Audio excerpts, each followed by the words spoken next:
Welcome to the Encouragement Engineering Podcast. We help people to combat the negativity that inundates our daily lives with a positive perspective and positive action. Today's guest is Robert Bass. Robert also encourages others, but he does it with the good news of Jesus. Robert is a pastor, public speaker, and author located near Jacksonville, Florida. Robert and his wife, Carmen, founded Redeemed on Purpose, a business dedicated to equipping families with resources for a healthy life. He has authored 3 books, and his most recent book is The Hidden Fruit. Before entering full-time ministry, he owned a personal training business and was a Master-Certified Mercedes-Benz employee. He also enjoys spending quality time with his family and his son, and recharges through sports and loves to play competitive tennis. So welcome to the show, Robert Bass. Robert, thank you so much for being here today. I really appreciate it. Thank you for having me on and looking forward to the conversation. Yeah. Well, if we can, let's tell a little bit more about you, how you got to where you are, so people can get to know you a little bit. Yeah, like you shared in the bio, I have been through a lot Yeah. from being a tennis athlete to owning a personal training business to working for Mercedes, fixing cars. So I have a lot of different experience in different areas. But what I like to tell people is it's amazing what you can do by just faithfully following God. And Right. there's a lot of freedom in being a Christian. A lot of people think that being a Christian is constraining. There are all these things I can't do, right? There's these rules, but it's actually the opposite. God gives us a lot of freedom Right. to operate in the gifts and talents He's given us. And so it's just cool to see what God does in our life. Well, and it's a great step because I mean, it's sometimes I think it's hard for people to understand that we have all these gifts and we have these talents that are given to God by us. How do you help people to see that? I think that's important for our society today because so many things are going 200 miles an hour. They don't get a chance to, see anything hardly. Does it take time to slow down to realize hearing that message, or what is it that helps people to see their gifts? Yeah, I really encourage people to find a mentor. And when I say mentor, like someone that can pour into you, that has rights to your life, rights to speak into your life. And so sometimes that can be a friend, but also sometimes friends aren't honest Yeah. with us. And so you have these different relationships. But what has changed my life dramatically, I wouldn't have written a book without a mentor, because I sat down with someone and they're like, Robert, you've been through a lot in your life. You've been in motorcycle accidents and lost everything to Hurricane Katrina and all of these things. And yet you're still here and you're still sane. Yeah. And so he was like, you need to share this with others. So I would have never thought about writing a book if it wasn't for a mentor looking at my life and saying, hey, I see this. I see this potential. I see this opportunity for you. And so a big question I always encourage people is, who is someone that's speaking into your life, whether it's a parent, a business owner, whatever you desire to be in your life, who is that person that is speaking into you and encouraging you? That's a great point. Because so many times the person doing it, you may not recognize as one that has the good ideas. Sometimes it just takes a moment to step back. It was interesting in looking over your web page and your bio and everything. There's a quote that's very interesting. It says, "Your ability to receive is determined by your capability to give." And I love that because I always think of the scenario of it's hard to give if you have closed fists. You've got to give, and even to receive, you have to open your hands. And I think that's important. Can you explain that a little more? I think that's a great quote for people to realize. Yeah, and that's such a good analogy that I use when I tell people that something I've been thinking about recently is there's a difference between a pond and a river. And so a pond receives resources or receives water and keeps it, it Yeah. stores it. But if it doesn't get more rain, then the pond dries out. But a river has a constant flow to it because it's connected to a source that is bigger than them. And this is the way I look at our generosity in our life, with our money, with our time, with our talents, is when I begin to pour out like a river, well, now I'm actually tapping into the resources that God has. But Right. when I act like a pond and I hold things like you mentioned with a closed fist, then nothing also gets in. Right. And so if I actually want to live a life where the Lord can trust me with resources, if I want to live a life where I can give to others, then I need to be able to give.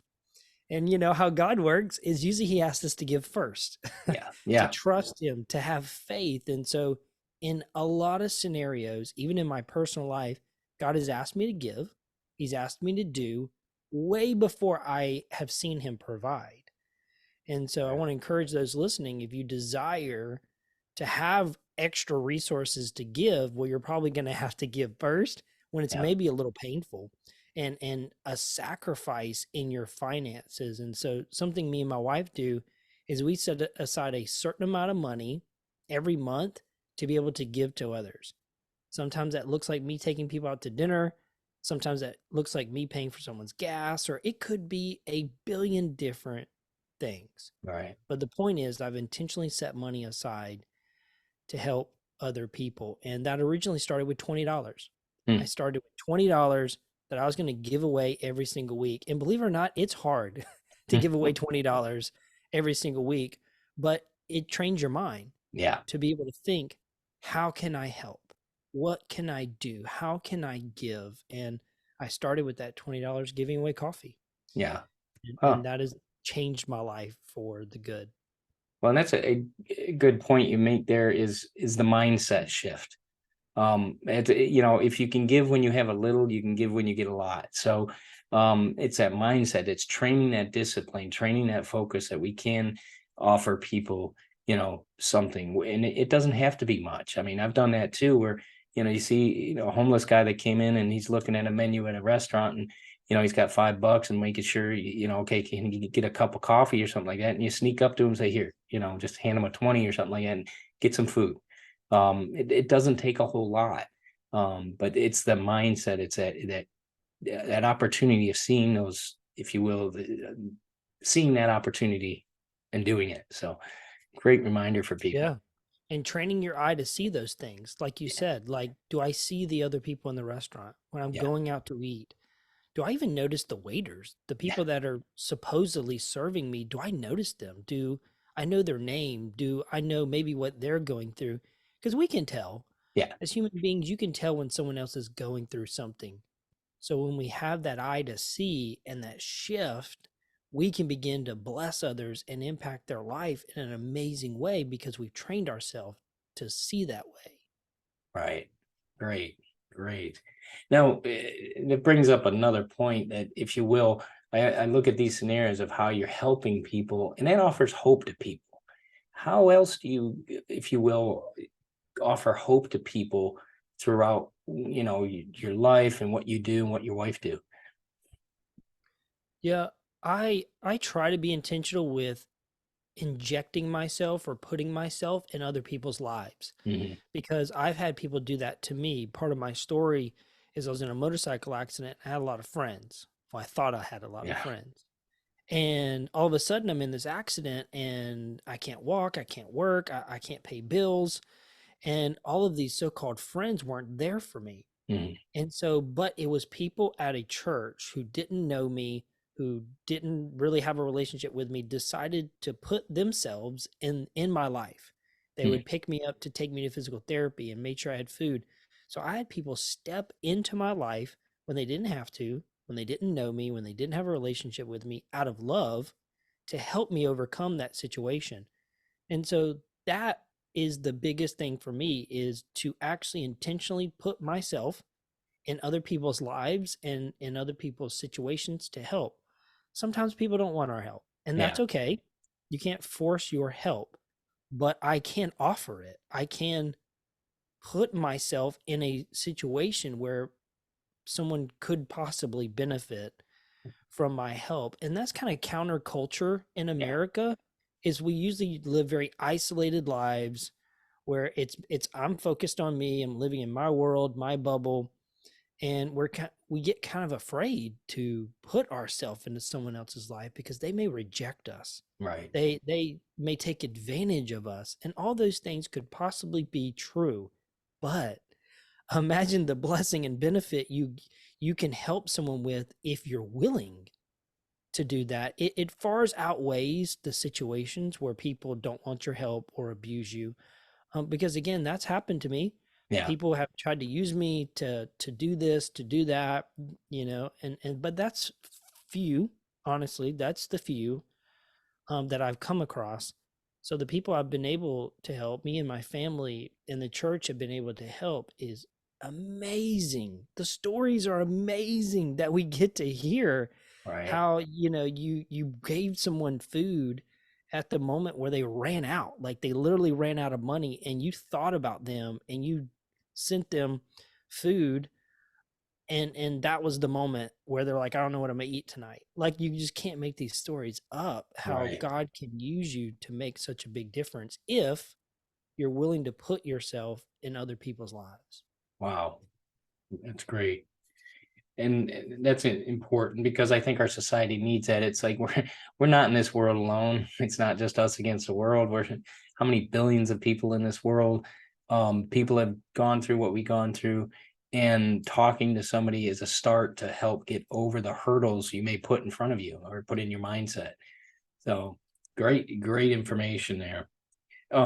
It's interesting because your last book is the hidden fruit, and it talks, it's more about the idea of God's blessing and what he can do for us. But it's interesting because you talk about health in what you do as well. Now, is that because of that book, or is the health more of, just healthy lifestyle to be more focused on what God offers? Yeah, when you think about the concept of fruit, so the hidden fruit is about the fruit of the Holy Spirit from Galatians 5, but fruit is cultivated from a healthy environment. And so a tree or bush or plant produces fruit when the environment that it's in is healthy. Okay. So if I take that tree that's currently bearing fruit and put it in an unhealthy environment, it won't bear fruit. Right. So our environment, how we steward ourselves and our life matters so much. The physical, how we treat ourselves physically, the food we eat, how we get exercise, these are important to our mental health. There's so many studies that connects your physical health to your mental and emotional Right. health. Going outside, for those that work at home, like, you've got to go get some sunlight. Yeah. You've got to be outside. You need relationships, whether, even if it's sometimes superficial and you just say hi to a neighbor or a random person walking down the road. There's something that keeps us healthy with human interactions. Right. And so having a healthy environment is so important to our walk and to us achieving what we actually desire to see in our life, which is the fruit, right? Which is love and joy and Right. peace. These are the things we want, but we try to achieve through working or money or resources. And so it's so important for us to focus on the environment. And why that brings me so much hope is because I can control my environment. Right. I can control the things I allow into my life. Now, I can't control the what happens to me in the world, right? I can't control the bad things that are happening, but I can control what I allow in. So just like a plant, there's going to be times where you have to clean out the soil, water Yep. it, give it sunlight, like all of these things Yeah. that we actually need as humans. But sometimes we forget that these things are so important to the overall health and getting the life that we actually desire. And I always think of that because I grow a lot of palm trees, and I get the analogy with growing plants. I mean, you got to tend that soil. You got to make sure it's aerated. You got to make sure the weeds aren't growing it. You got to water it, make sure there's vital nutrients in it. And we get to do that for our life as well. Our life is, the soil is, what are we doing on a daily basis? What are we listening to? What are we watching? Who are we around? Those are all factors of the soil that we put our roots into. Great reminder for people. Thank you for that. Yeah. And I've heard the expression that we are a sum of our five closest friends in our life, but we are also the byproduct of the things that we pour in. Right. And so if I'm pouring in things that I don't actually desire to see, we have to evaluate that. We just talked about that in one of the questions. Like, I need to evaluate my life Yeah. sometimes. Yeah. And what am I doing? Like, what am I pouring into my life? Right. Like, why am I listening to this song? Why am Mm. I watching these things on social media or whatever it would be? because is that going to get me what I desire? Right. And most of the time, that answer is going to be no. Right. Like, this is not going to produce the life that I want. So why am I doing it? Right. Right. Why am I watching this? Why, people ask me all the time, should I watch scary movies? And I'm like, well, scary movies produce fear. That is the point. No one's going to argue that it produces fear in your life. Some people like it, some don't. But the point is, do I want fear in my life? Do I want a fearful, anxious Yeah. kind of a life? Well, if I don't, then I probably shouldn't be watching these style of movies or attending these kind of events, because that's what it's producing. It's Right. meant to produce fear. And so we really need to evaluate what we're doing and what we're pouring into our life. And that's a great reminder. I always think of, and I've used it a couple times speaking to groups, is Zig Ziglar talked about how you need to constantly wash yourself, of what goes on in our society, the stuff that comes into our mind. And what I've done is taken a jar of water and have dirty water in it and just show people. And it's like, okay, here's what society puts into your mind. But in order for you to keep cleaning that out, now take another jar of clean water and just start pouring over that. And you watch the dirty stuff start to flow out. So we've got to recharge our mind and put that good back in. And so that's the same type of thing you're talking about, is, reevaluating and washing that stuff out. We don't need it. We don't need to carry that around with us. Yep, exactly. What drives your passion? I'm always interested in that, because I mean, you got God in your back pocket, so that's a pretty good, tool there. What else drives your passion though to help people? Yeah, because I've been through it. Yeah. I've experienced what love is like. I grew up in church, and I would say that I knew a lot about God. I knew a lot about the Bible, but Mhm. there's a difference between knowing about somebody and experiencing their presence. A lot of people know of these pro athletes or these superstars, and you may know about them. You may have read articles Right. and done research about them, but when you're around them and you actually get to know them and you got their phone number and you can text them, it's a different kind of relationship and experience. And so I knew about love. I knew what the Bible said about love. I knew how God loved me in the Bible from an intellectual standpoint. But when I went through that motorcycle accident, I got to experience what the love of God was like, because people came and helped me unconditionally. They didn't have Right. to. They didn't have to be there. And so my passion really comes from, I've experienced a lot of things. I've experienced tragedy, Right. and I've experienced what the world has to offer. I've had nice houses and cars and clothes and all these things that didn't actually bring me peace. So I've experienced everything the world says that they can give you, Right. and it wasn't enough. So I know what I don't want, and I Yeah. know what's not going to work. And then I've also experienced what God offers, and I've experienced what true peace is like when going through tragic, horrible times in my own life, but yet not seeming rattled, Right. that knowing that I have hope Yeah. when everyone else around me is hopeless. And yet I have this hope that I can't explain, this peace that I can't explain. And so I've experienced God in some amazing ways in my life. And this is what drives me, because I want other people to experience it. I want other people to know God. I heard this quote one time that this atheist was talking to this pastor, and he was saying all these things about God and listing all these things why he doesn't follow God. And the pastor simply responded, well, you don't know the God I know. And so sometimes we experience God, or we think we know who he is, but yet when we encounter his presence, that we can truly begin to see his heart and his passion for us. And so sometimes we need to challenge ourselves. Do I really understand God and his ways? And how can I, to make Right. sure I fully know? And so that's where my passion comes from. It's because God's done a lot in my life, and I want other people to experience the same thing. And that's a great gift. That it stinks you had to go through the tragedy, but I think we all go through some type of tragedy in our lives that helps us learn, helps us grow, helps us share that value of what we've learned, through God, through his presence, through him giving us strength when we thought we didn't have it. That's some great power. So thank you for that reminder.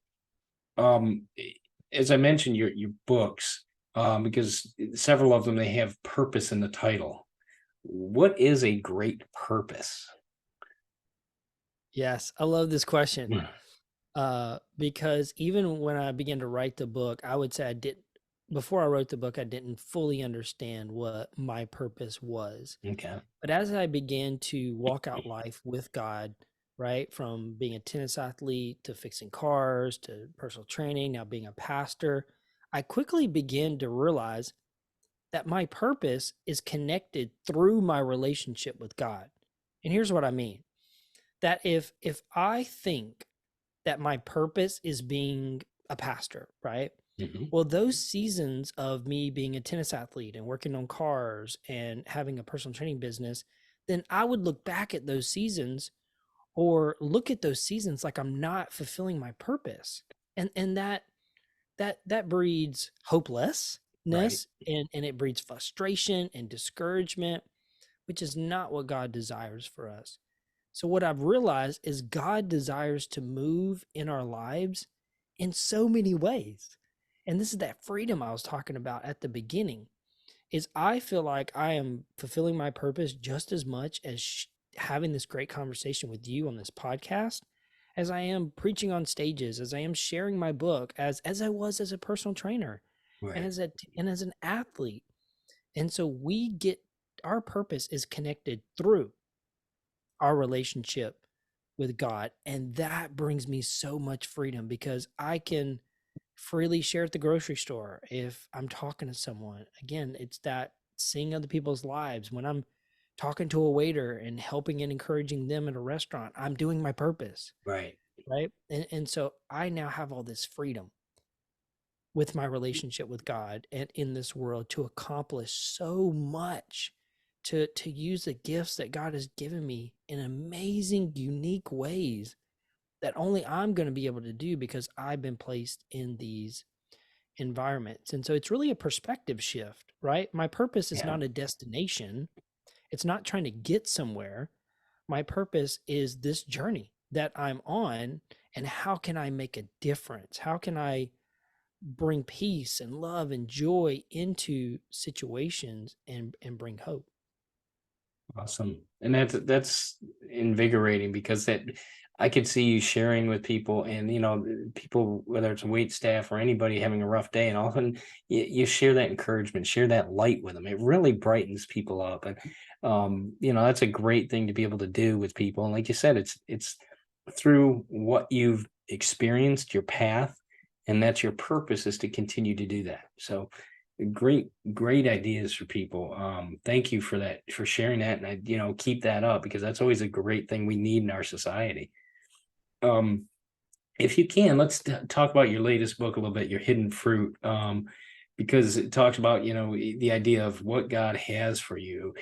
Tell us a little bit more about that because it's the title and then the description on it is really interesting. And I want you to expand for people listening.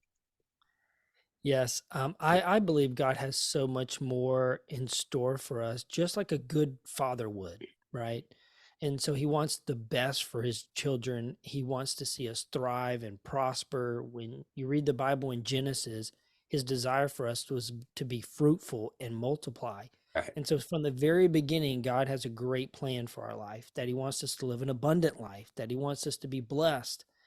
But we don't always see that, do we? I mean, Yeah. just being honest, in this world we see war and Yeah. hate and division and all, we see the opposite Yeah. a lot of times of being fruitful and multiplying. And so, but that's God's heart and his desire. And so if that's his desire, then I know he has good intentions for me, and now I can focus on, okay, how do I get that, right? So I wrote the book on the fruit of the Holy Spirit from Galatians 5:22, and it talks about the different gifts that God has given us, the different fruit, really, not gifts, but like love and Mhm. joy and peace and patience. Come Yeah. on, we all need Yeah. more patience and self-control. Like, that was the biggest deal for me as a trainer, is I noticed so many people didn't have self-control. Like, Right. we Mhm. couldn't control eating those cookies Yeah. at 10 o'clock at night. That was the biggest deal. But these are things God desires for our life. So if he desires it and it's available, then how do I get it? So I know he wants to give it to me, and I know that it's a byproduct of his presence. So how do I get it? That's the big question. How do I get it? And that's why I wrote this book, to help answer this question, is how do I live with love? Right. If I know God wants me to live this way, how? How do I have peace? How do I have peace when there's so many bad things happening around me that makes me want to fear? Right. How do I live with peace? And so that began to bring me so much hope, because I knew that God desired to do these things with his people and for us to experience a better life. And it's not just when we get to heaven. Right. That's a big perspective shift, is God desires these things now. Right. Right. And so I'm not just waiting to get to heaven, right? God desires for me to make a difference in this world and to bring his kingdom, bring his peace and his love and his joy to this earth now. And so that I have a purpose, Yeah. right? There we go. There you Like go. This ties I have a together. Yeah. purpose. I have a mission. When I wake up every single morning, I know today is a new day. I was listening to this podcast recently, and the guy asked his audience, he says, if I would give you $10 million, but you couldn't wake up tomorrow, like that was it, your life was over. If I gave you $10 million today, but your life was over tomorrow, would you take the $10 million? And almost everyone said no, they're not going to take it, right? He goes, so Yeah. you're telling me that that waking up tomorrow is worth $10 million. And that has helped me so much. When I wake up every single morning, I said, today's a $10 million day. That's a great idea. Yeah. Is valuable. Today is worth it. And I'm going to try to make the most out of today. So how can I make the most out of today? I'm not going to be robbed of my joy and my peace of today, right? Because today is worth it. It's not worth me giving my peace to someone else because maybe an opinion or whatever that they would have for me. And so just knowing what's available for our life can drastically change how we view our day. Awesome. Wow. That's great. I love that, because I love that analogy, a $10 million day. I never thought of it that way. You know, I look at it as, okay, I got the chance I woke up. That's a good start, because some people haven't gotten that. And so I'm very appreciative of that, and I try to make the best of it. But it's an interesting one, a $10 million day. Yeah, it's not my idea. I don't take credit for it, but it was a good reminder that today has value. Oh yeah, right? definitely. It's not just that I woke up, which I am thankful for. Yeah. Because there's been days I woke up in the hospital from accident. So I'm glad to wake up in my own bed for sure. Yeah. But to know that today has value. Yeah. That today is a very valuable day is a big shift. And for you and for others. That's the important part. So, well, Robert, where can people find out more about you, follow you on your webpage? Tell us about your social media links so they can make sure they get a hold of you and can follow what you're doing. Yes, like you said, I'm passionate about other people experiencing God's presence. So I'd actually love to give away a free sample copy of my new book, Hidden Fruit. So if your audience goes to hiddenfruitbook.com, you'll see there's these short ebooks there, and you can enter the code sample at checkout and get a free copy of that. Okay, great. Thank you. I appreciate that. Awesome. Well, great. We'll make sure we put that in the show notes so people, can follow that and get that for you. That's a great gift. I really appreciate that. So I want to say thank you, Robert, for being a guest on the Encouragement Engineering podcast today. I really appreciate your time, your insight, and the encouragement and enlightenment you're offering our world. Thank you so much for doing that. You're welcome. It's been a great conversation. Thank you for having me on. Thank you. I really appreciate it. You have a great one.